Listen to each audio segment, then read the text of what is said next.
All right. Well, good afternoon and welcome to Guilford College. I'm Dave Walters, the Sports Information Director here, and I'm very glad to have you with us as we welcome Chris Rusiewicz to Guilford. Before we start, I'd like to share just a couple words about today's format. First, our Athletic Director, Tom Palumbo, is going to make a few remarks about the search process before introducing Chris, and then Coach Rusiewicz will follow with some brief remarks before he and Tom avail themselves to questions from the media gathered here this afternoon. And afterwards, if the reporters would like to do any one-on-one interviews, they'll have that opportunity. And we're expecting senior quarterback Luke Vandal to join us momentarily as well, and he'll be available for questions if anyone is so interested. And finally, the other members of the Guilford community who are here with us today, also welcome to greet Chris and welcome him to Guilford.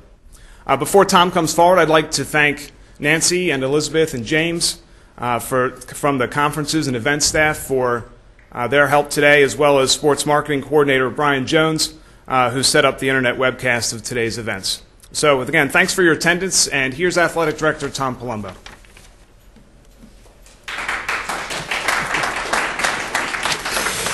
Thanks, Dave. I am very excited to be here today to introduce Chris Rusiewicz as our head football coach.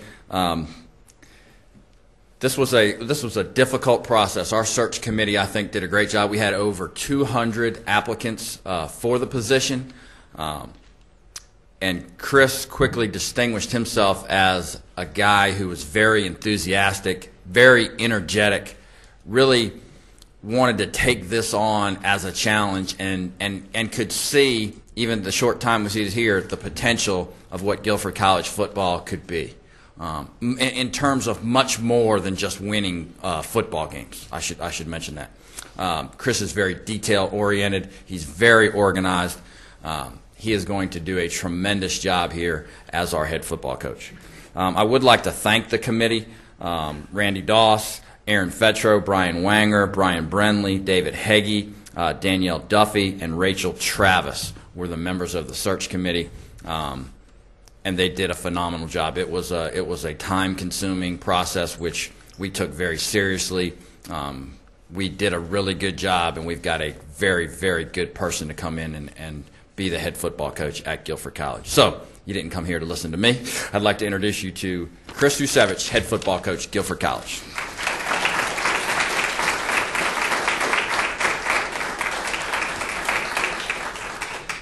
Well, I don't know if I really need this microphone. I do talk fairly loud, but unfortunately, I've been doing a lot of talking since I've been here, and that's why I'm a little hoarse right now.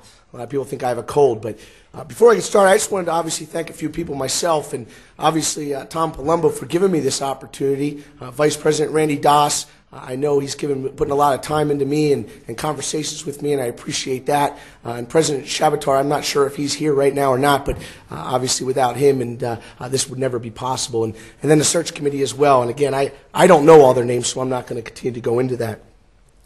You know, I think there's two things that I just want to kind of get out there. One of them is, you know, kind of why I'm here. You know, and I think it's been a situation where I've been coaching collegiate football at a very prestigious academic institution at Ursinus College, and it's just been something that when somebody asked me my dreams and aspirations and goals, it was to become a head football coach, but at an institution that cares about making a difference in young people's lives within 4 years of their, you know, obviously to their career paths and being a success.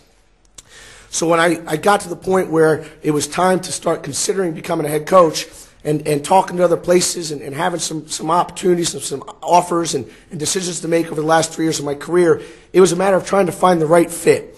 Right fit in three phases, and these are the same three phases that I use when I talk to recruits and I talk to the student athletes that I deal with on a daily basis. But academic prestige, academically, a place where you can go, be a good person, succeed in the classroom, but more importantly, build connections amongst a small community that's going to help you network and become something special down the road after your career in college.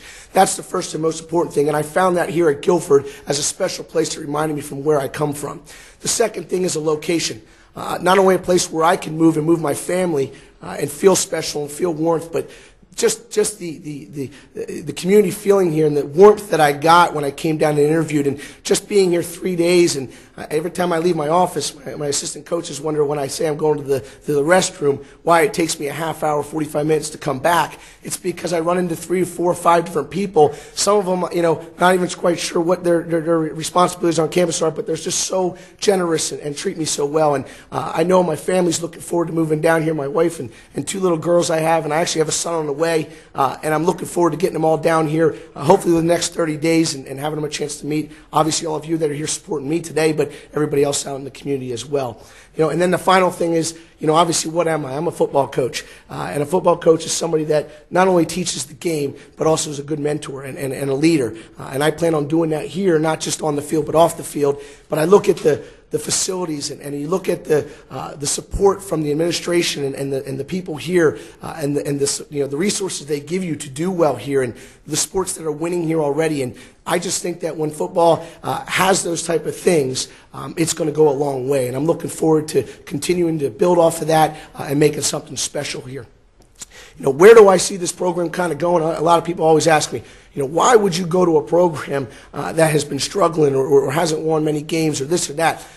I guess, you look at some programs around the country and people ask me, why wouldn't you go to a program that's 8-2 or 9-1 or 10-0 and has been to the playoffs and won championships? I think sometimes it's just, why do I want to go to a program and not challenge myself? Sustaining a program sometimes can be a little easy. It can run into a stagnant situation. Or what do you go in and change? Because as soon as you change something, something might fall through the cracks.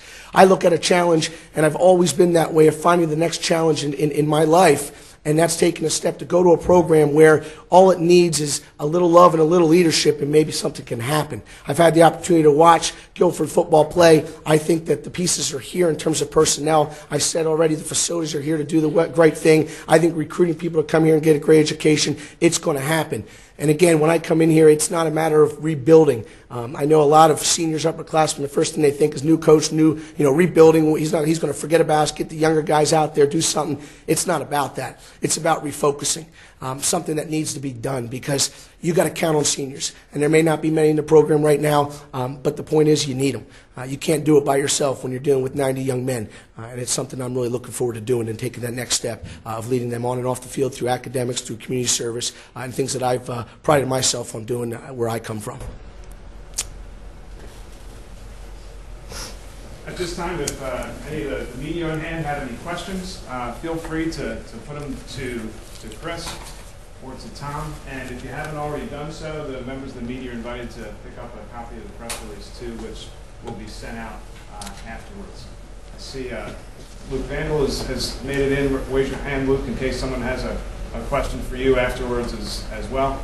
But this time, the floor is open for questions. Coach, would you consider yourself an offensive or defensive coach? I'm a defensive coach now, but I was a running back my entire career playing. And when I had the opportunity to take a job in coaching, it was asked to come over to the defensive side to give kind of another perspective on the defense. And ever since I got there, I never turned back. And I'm looking forward to coming in here into the Old Dominion Athletic Conference, which is very offensive-minded, and taking what I've accomplished in the 10 years of my career defensively and taking that to the next step and trying to shut down some of these offenses.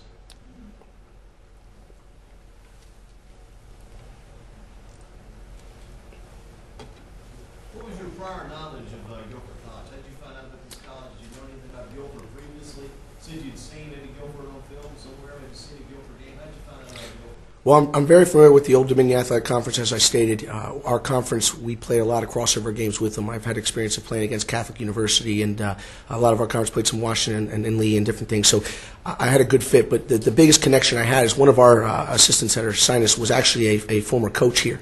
And as soon as this position opened up, I believe he made a call down here, but as well as made a call to me and said, look, I've been there. That's the right place for someone like you. And he got a chance to really get to know me over my career there. And he says, trust me, it's a great place not only to raise a family, but you can do something special based on what I know of you. And so obviously the first thing I did was start to research it through calling people that I know that coach in the ODAC conference. Obviously calling people that I knew that have lived down in this way, and obviously doing, internet's a great resource. So I had a chance to obviously do that as well. And in terms of film, it's just, again, you know, with the internet now, you can do a lot of video exchange, and I had the opportunity to pull 2 games up on my computer there and just kind of see what type of personnel was here.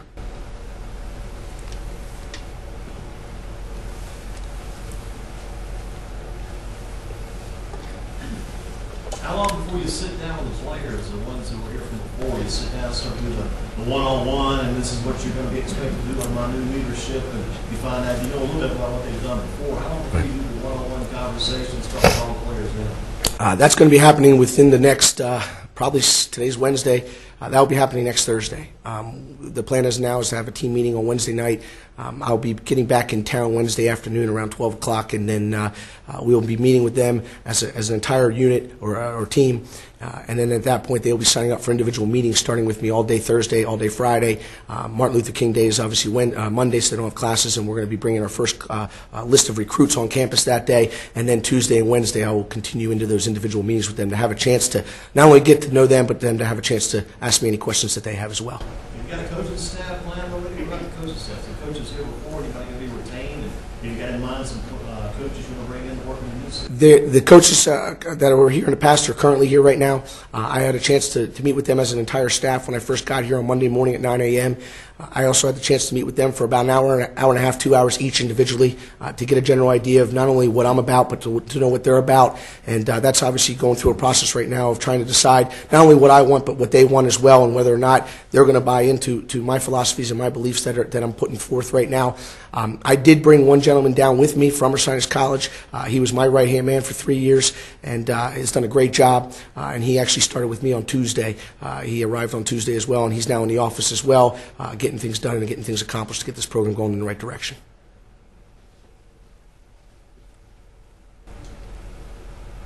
All right. Well, thanks so much for folks coming out, and for the reporters who'd like a one-on-one opportunity with Chris or Tom or Luke, feel free to step forward. I'll help coordinate that. And again, we thank you so much for being here, and look forward to having you out at Armfield come September when we open up our home schedule with Cambridge. So thanks again for being here.